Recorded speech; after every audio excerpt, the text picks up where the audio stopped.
In the latest update, he says the U.S. has decimated Iran's air protection and other military capabilities. We're hitting all of their missile stock. You know, they built up all these missiles over the last few years. They had a lot of them. They've shot a lot of them, and we're knocking out a lot. I guess the worst case would be we do this, and then somebody takes over who's as bad as the previous person, right? That could happen.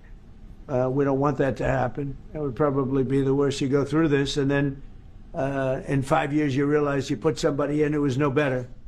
So I'd like to see somebody in there that's going to bring it back for the people. And we'll see what happens with the people. The president is saying another strike today hit Iran's new leadership, adding a lot of Iranian regime personnel are asking for immunity.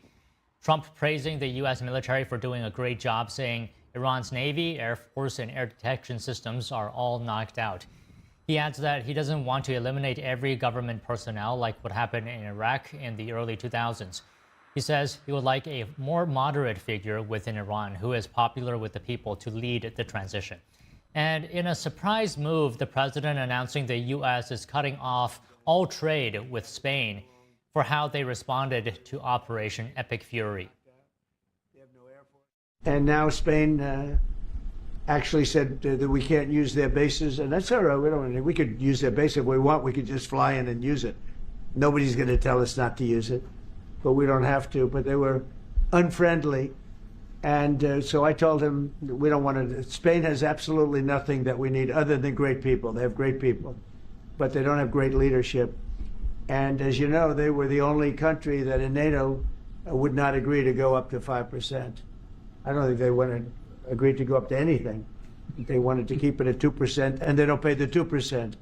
So we're going to cut off all trade with Spain. We don't want anything to do with Spain. The president making the comments while welcoming German Chancellor Friedrich Merz to the White House. The German leader says his country is supporting the U.S.-Israeli mission against the Iranian regime. Trump thanks Merz, saying Germany is allowing U.S. forces to land in certain areas. Trump, however, criticized the UK alongside Spain for not being helpful. The president again voicing his disapproval of the UK's decision to lease the Chagos Islands in the Indian Ocean, which is home to a joint U.S.-UK military base. U.S. forces hitting more than 1,700 military targets in Iran, and Israel